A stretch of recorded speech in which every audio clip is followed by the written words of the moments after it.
It has been over 3 decades since Carolina started off the season with a true road win. It's time to stop that streak tonight.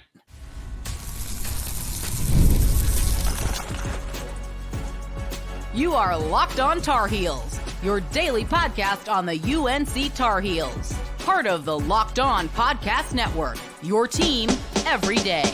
Hey there, what's up? It's Thursday, August 29th, 2024. Sirs, you know what day it is? It's game day, baby. Let's get after it. Yes, sir. Open the day. What a day.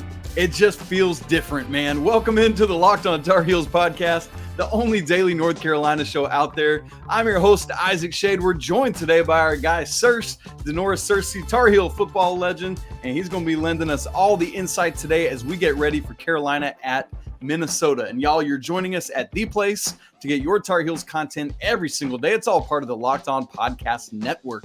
We want to thank you for making us your first listen or watch, and we want to welcome and give a special shout out to all the everydayers joining us and all the members of the Locked On Tar Heels Discord community as well.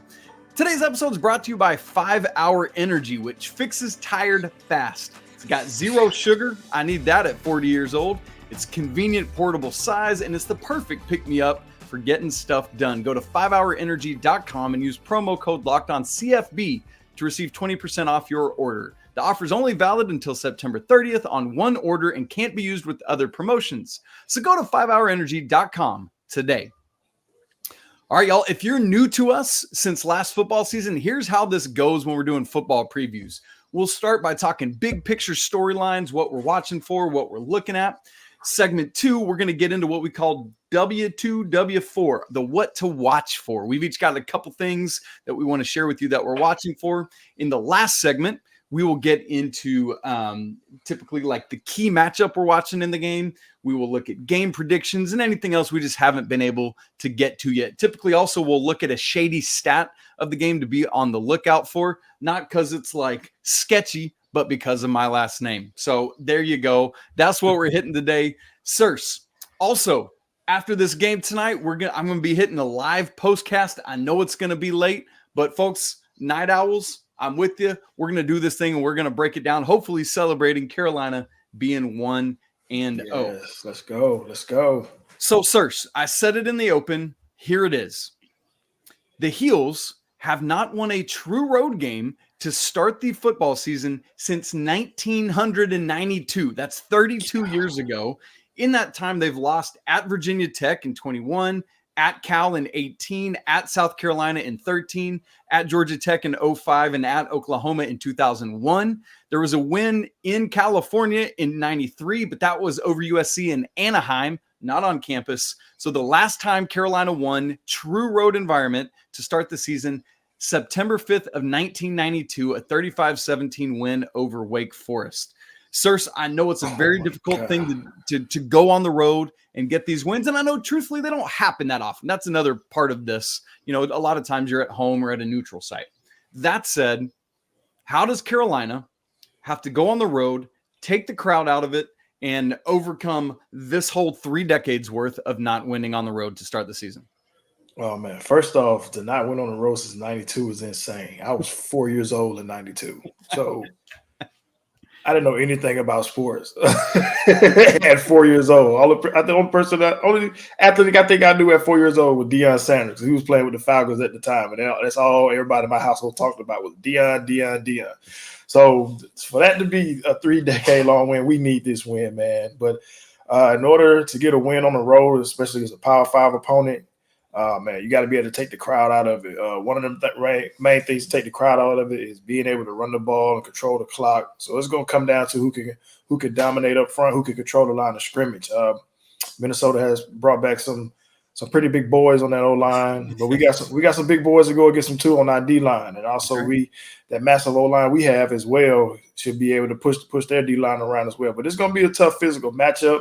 I'm looking forward to it, but whoever can maintain that momentum and control the game by the big boys up front, that's how they could get it done. Because the crowd not in it, there's no crowd noise to affect the offense. I mean, our guys can hit the cadence on offense. We don't have to go off solid count.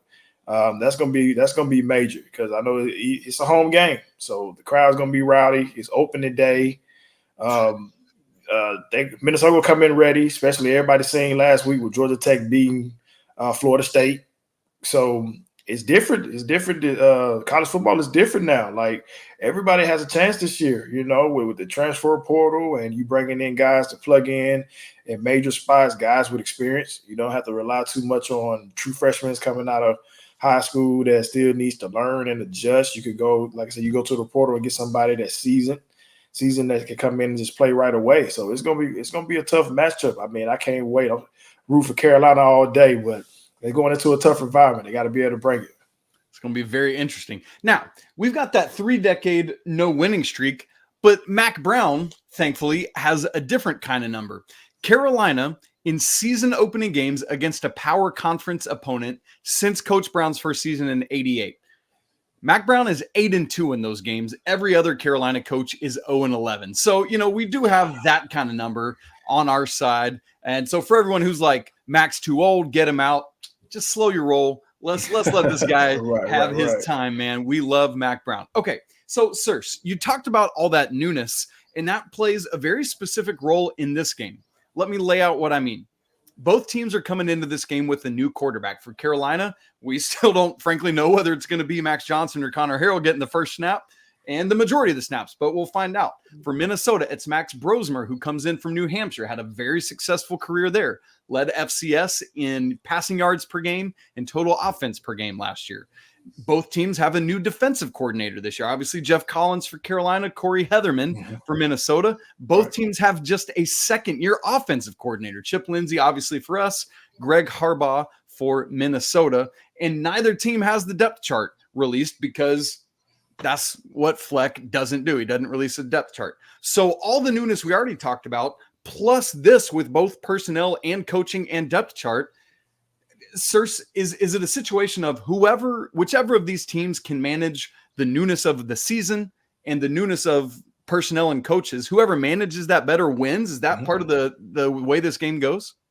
I believe so. Like you said, with us not knowing who exactly is going to be at quarterback, I still get an edge to Conner Harrell because other than Conner, who's been in the system 2 years, Max Johnson has only been in it once. Max Brosmer from Minnesota only been in it once, and both those quarterbacks enrolled during the spring. Conner has the edge because he's been in that same system for 2 years. So whoever can manage the game better and not turn the ball over, because would have been opening days. It's jitters on both sides of the ball. They may try to want to prove themselves. If Max Johnson get in, he may want to try to prove like, yo, I got experience in the SEC. I want to show off. Max Brosmer want to prove like, yeah, I was on the lower level last year, but I could come up here and hang with the big boys on this level. He may try to force some throws. But at the end of the day, whoever can control the clock and manage the game and not put the ball in harm's way and make plays when the time comes, I think that's who has the better edge. Of course, I'm gonna give the edge to Carolina, of course, because I want us to win for sure. But it's gonna come down to who can handle the pressure first, who can handle the pressure better. How do you do that? Dominate. Hey, whoever offers a lot, they can dominate the line of scrimmage. Yeah, clean pocket. Like I said, both offensive line are experienced. Both offensive lines are looking to prove themselves. So whoever can manage that line of scrimmage and control the clock and keep their court QBs upright, man, that's gonna be the most important thing. And then they both have productive running backs who they could turn around and hand the ball off to. Darius Taylor, he's coming back. He's a little banged up, but he had a successful day against us last year. He had like 138 yards and a touchdown against us last year. Omarion didn't have a productive day against Minnesota last year. He only had like 40 yards. But, of course, we had Drake Maye who threw for 400 yards. And a few but they may not be the same this game. You know what I'm saying? So now we had to get both back. We had to get Omarion involved. I know they're going to try to get their guy involved because their guy was injured last year. So he's going to be looking to come back and prove himself. And he knows he had a good productive game against this Carolina defense last year. But then again, it's a different defensive scheme. That's right. But again, it's still gonna come down to big guys up front who can control that line of scrimmage and who can make things happen. Searcy, I want to get to our what to watch for. I want to ask you one more question before we do, though. there's been a lot made about the fact that neither team has put out a depth chart. Obviously, that's kind of precipitated by PJ Fleck not doing that really ever. So Carolina, I think wisely so, is like, okay, we're not doing it either. I think that's probably more something that we in the media and fans talk about and think about and care about, perhaps even more, because here's my question to you. How unsettling, if at all, is that for you as a player to be like, oh gosh, I don't know what their depth chart is? It's a little worrisome because you watch guys on film from last year, so you still don't have a clue who's going to be ready to play and who's ready to go on game day. Now, on the other hand, you still have to prepare and be ready. So it should come down to, like, it don't matter who's lined up against you or who you got to go against. It's still about one-on-one matchups. You got to win your one-on-one matchups. But it's a little tougher because if you have clips on a guy that you're supposed to play against, it's easier to study when you know that's who the guy is. Yeah. But in this instance, with nobody releasing a depth chart, you don't really have that sense of who the personnel is. Now you know who's coming back, you know who's going to be there, you know what I'm saying? But now you don't know technically how they're going to be used. You don't know how involved in the game they're going to be. So it's a little different to prepare for. And by being the first game of the season, you don't have game film from games already. So like after they play this game, then the film is going to be out there for everybody to look at. But with the first for this being the first game, you don't have that advantage of studying the team yet. Okay, so we need to get to our what to watch for, the 4 things that we are watching for in this game that are key things that we think you, the watchers and listeners, should be on the lookout for. We're going to have that conversation in just a second. Right after I tell you about 5-Hour Energy. Look, just about every day after lunch, I start feeling tired. Man, it's that afternoon lull that so many of us start feeling. Maybe you feel that way too. You're just like me. Well, good news, you're not alone. In fact, research suggests that more than 70% of us hit that wall after lunch. So why not let a 5-Hour Energy shot help you leap over that wall instead of crashing into it like I do? One of the things, as I get older, I've been working on trying to cut out some sugar. And so I love the fact that 5-Hour Energy is 0 sugar. Plus, it's got a convenient portable size and is the perfect pick-me-up for getting stuff done. The 5-Hour Energy website has flavors galore for you. Watermelon, tropical burst, grape, berry, and more. Why don't you try them all? In fact, on the site, you have the option to build your own 12-pack or 24-pack. You can choose the flavors, and then it's delivered directly to your door.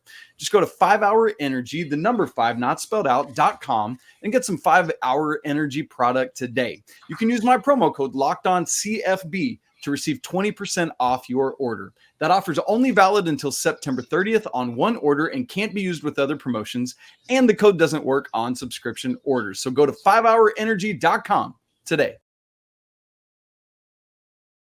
It's time for the very first W2, W4 of the season. What to watch for. Basically, the goal in this is 4 specific things that we want you to watch for in the game, whether it's a player, a position group, something like that, that's going to have an impact on the game.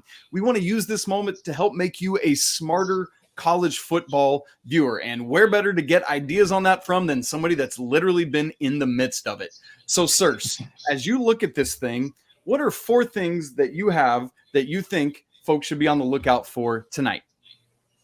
Well, I mentioned one of them earlier, who can control the line of scrimmage. That's one. That's the main thing. You got to win up front, whether it's offensive line, defensive line. You got to be able to win up front, right? Run the ball and stopping the run. Another thing is the battles outside, receivers against the DBs. You know what I'm saying? Like, because if our DBs can hold up on the outside, that allows our guys up front to get to the QB. And then we get pressure on the QB, turnovers happen, sacks happen, and we get off the field. Another key thing some people don't think about is field position battles, especially on the road. You try to not to be backed up in your own end zone because the crowd can be effective on you like that. So kicking game will come in handy, whether it's field positions on kickoffs or field positions on flopping punts. So you gotta be able to manage the field and like I said, field position and field battles. So, I mean, that also takes the crowd out of it, because if they don't have opportunity, the crowd don't have an opportunity to get loud to affect the QB, then like I said, then that works out in a QB's favor. It works out in the offensive favor. And also we control the line of scrimmage running game, like going back to the running game. Both teams have very productive running backs. Yes. We have a All-American in Omarion Hampton.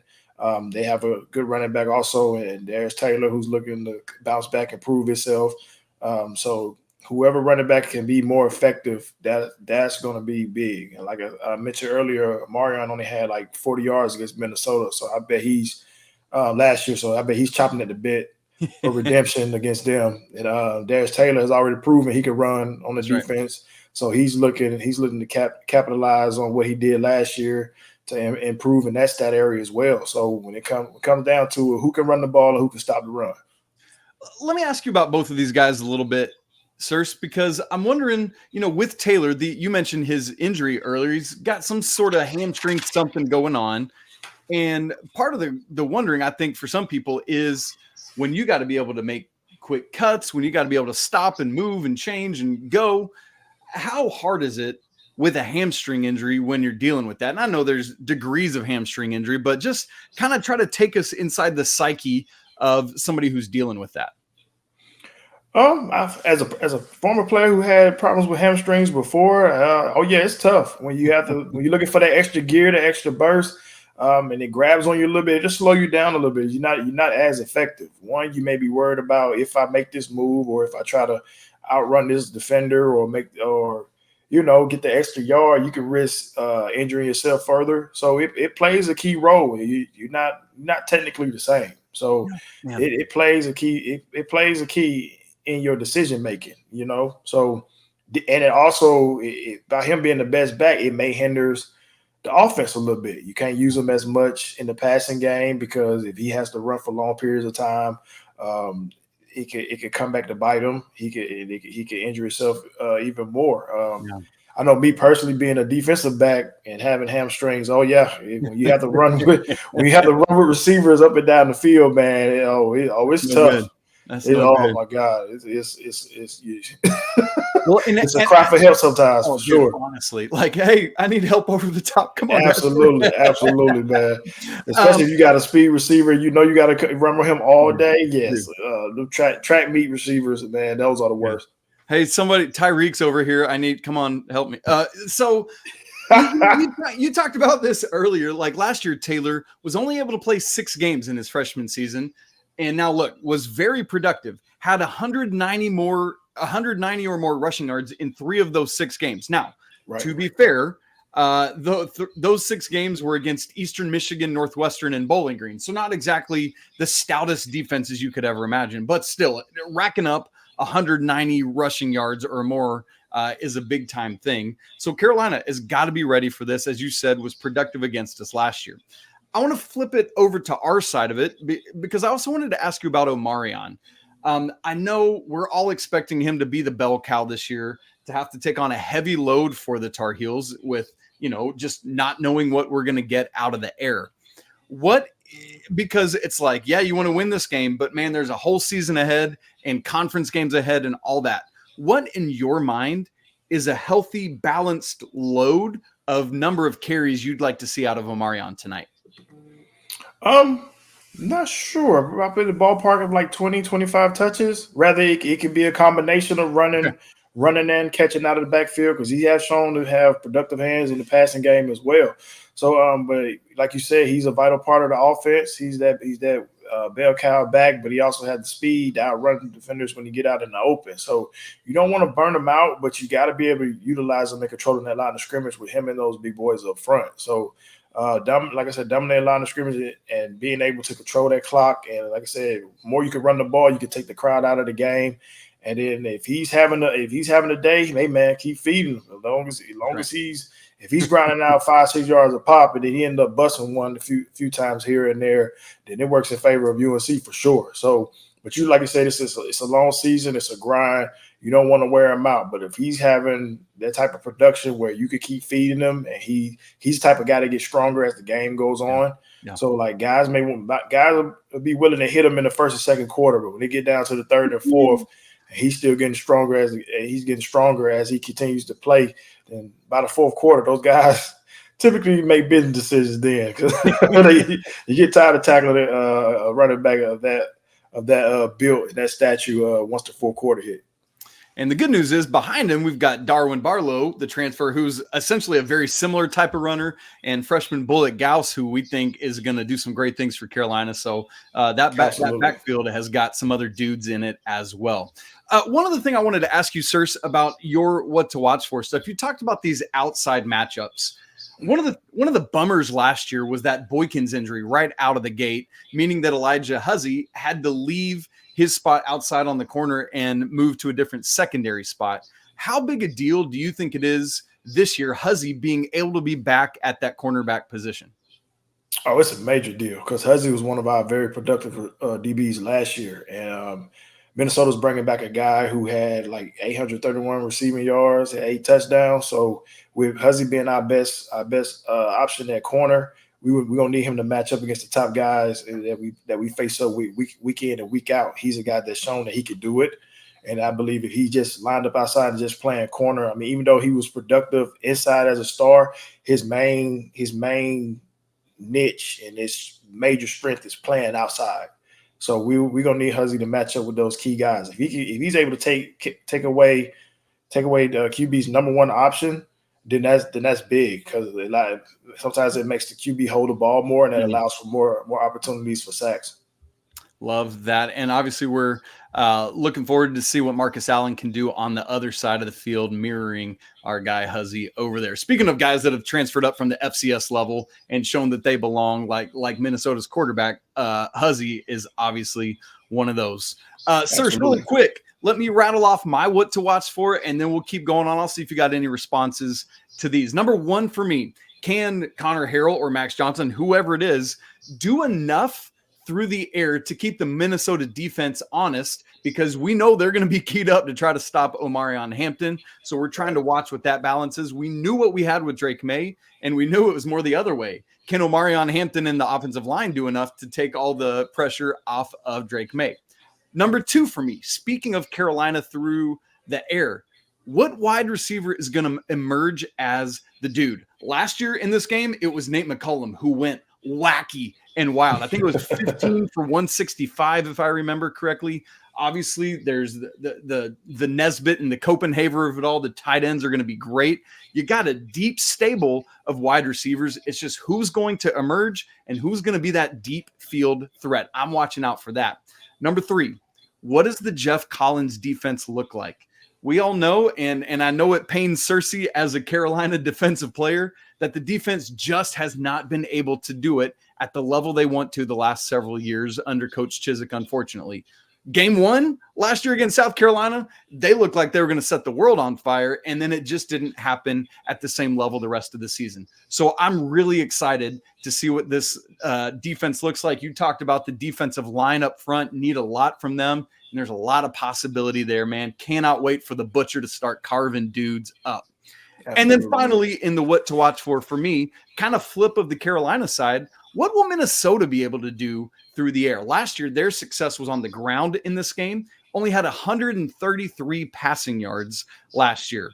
We expect them to have more this year because it's a different quarterback that they have in and different capabilities there. But that's what I'm watching for, is how can this Carolina defense shut down, not only, especially if Taylor's gimpy at any level, not only shutting down the ground game, but how will these cornerbacks we just talked about do work on the outside as well? So, Searcy, to all of those things, do you have any more to say on those? Any more comments on that before we carry on? For the offensive side, like you said, with the receivers and the tight ends, we have the stable of receivers and the tight end room that we have, who can win their one-on-one matchups. Because if they're stacking the box to stop Omarion, then there's going to be opportunities outside. Like we got Nesbitt, who's a prototypical NFL tight end these days. The deep threat we have in J.J. Jones, who can stretch the field, is good. Still, you mentioned Nate McCullum. He's back. So I know he's looking to continue to prove himself and work the slot. So if they're focused on stopping the run, which there probably are because of the All-American running back we have in Hampton, then yes, man, like we had to be able to win our one-on-one matchups, and hopefully whether it's Max Johnson or Conner Harrell, they can exploit those one-on-one individual matchups and make plays, man, because we need it. Because once the guys start making plays on the outside, you can't stack the box no more. So it's pretty much going to be pick your poison, and if they got to loosen up in the back end just to cover our guys and be able to hang with our guys in the back end, then that's opened up more holes and possibilities for Omarion. And then I would say that I'm also leaning more so towards Conner, because it'll be opportunities for him to either pull the ball and make plays with his feet, if nothing there in the pass game. He's shown that type of athletic ability where he could get outside and make plays with his feet and outrun defenders. You saw him in a couple of what they call it, garbage time, when Carolina put the game out of reach and then Conner got to play.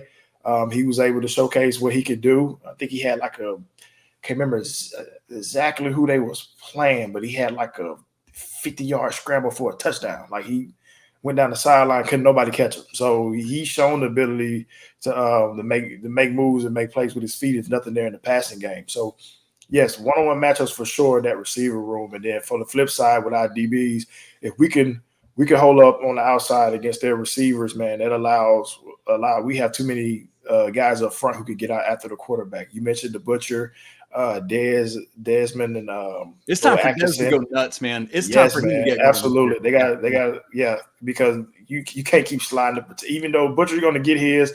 I don't want to see people sliding protection his way and using tight ends to chip him. Like, if you got two guys on each side, is like again, pick your poison. Like, who you going to stop? And then like Dez has to be that force. Bo's going to be relentless and getting after the QB as well. But yeah, we need those guys to step up. Exactly.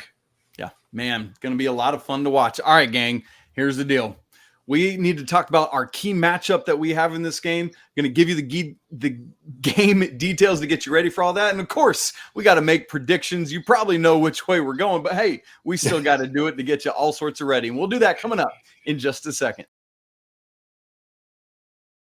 Right after I tell you about Factor. Look, fuel up with Factor's no prep, no mess meals. Meet your wellness goals thanks to the menu of chef-created meals with options like Calorie Smart, Protein Plus, and Keto.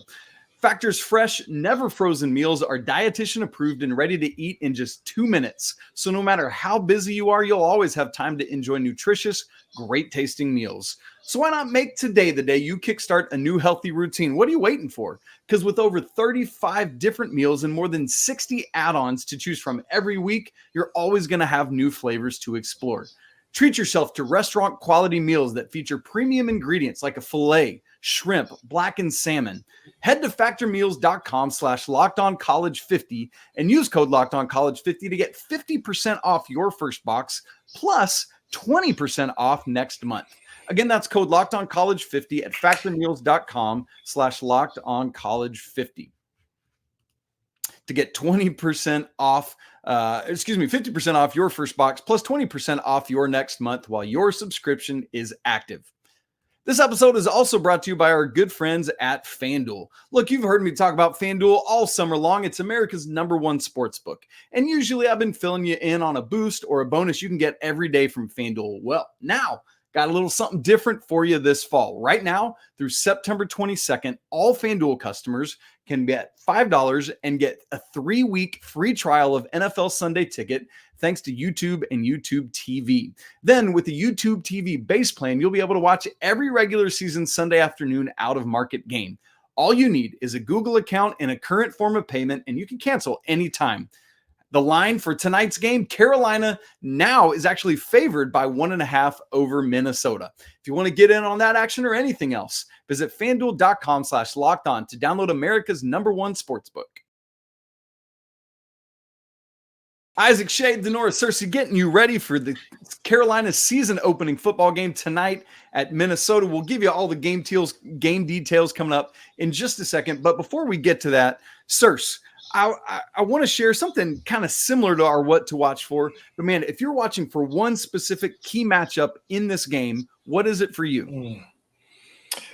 For me, of course, I'm gonna go with our guys on defense. I want to see the matchup between the receiver Daniel Jackson. That was the number one receiver for Minnesota. I want to see him go up against Elijah Huzzy. That's going to be a good matchup out of the gate. That one-on-one coverage, because we may bring some pressure, so the guys got to be able to hold up outside one-on-one. And for the run game, I wanted to see the matchup between Darius Taylor and Powell Echols. Powell Echols is our leader at linebacker, who's a relentless guy. He's always tough. He flies around with his head cut off. And with Taylor coming back looking to prove something, I bet Power wants to prove that he's the guy now that Said Gray has moved on to the NFL. So yeah, those two matchups for sure I'm looking forward to.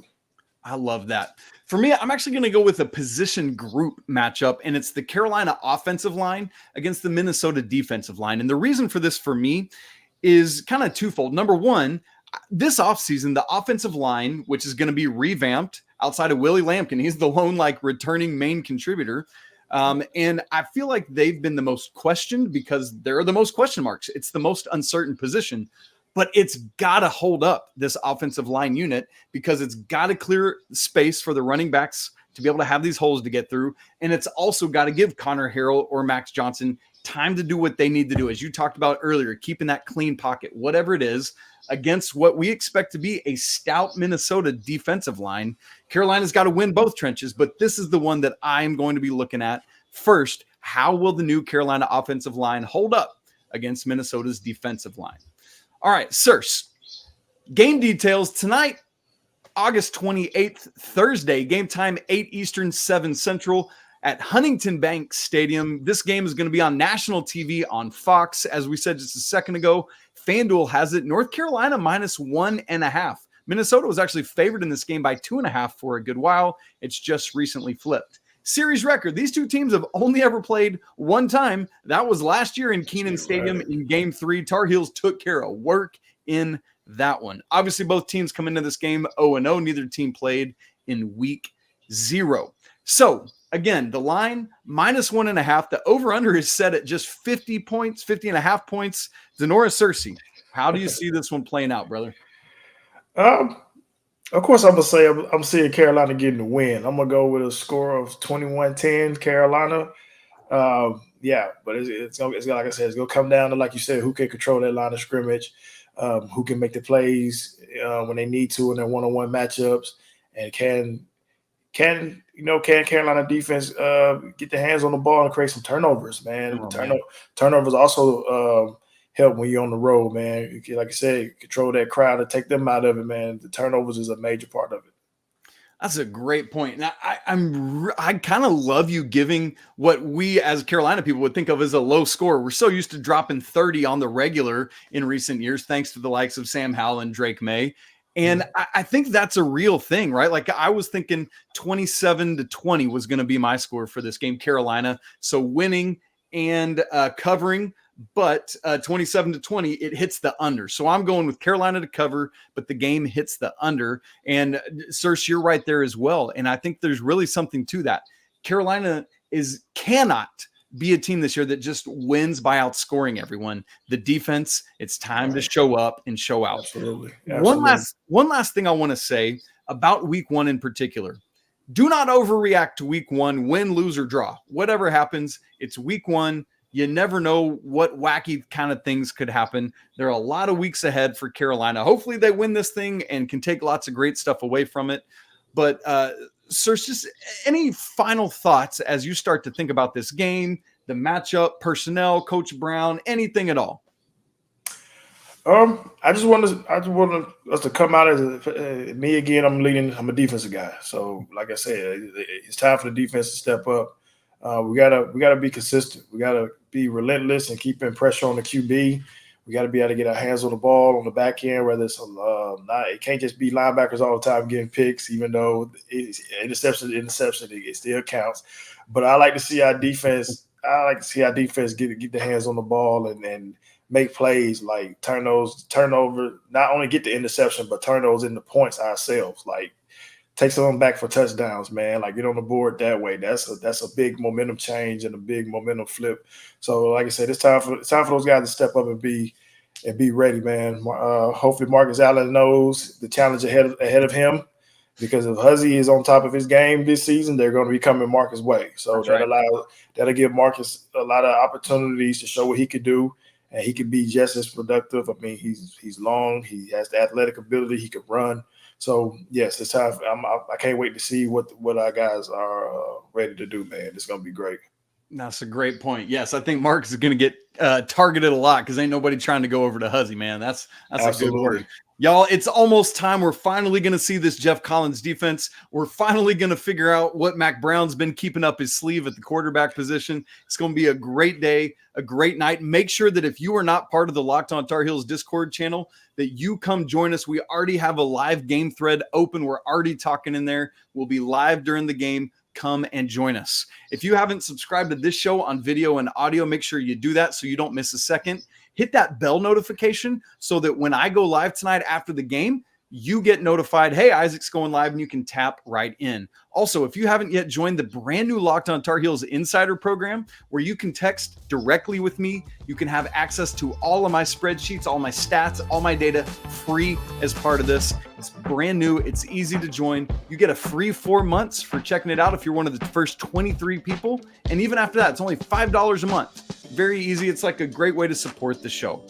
All right, guys, you know the deal. It's always a great day to be a Tar Heel. Can't wait to talk to you tonight after the game. But until then, peace. One more thing. Happy birthday, Kenna. She turns the Big 10. Kenner, Da'Norris Searcy, happy 10th birthday. Go Heels.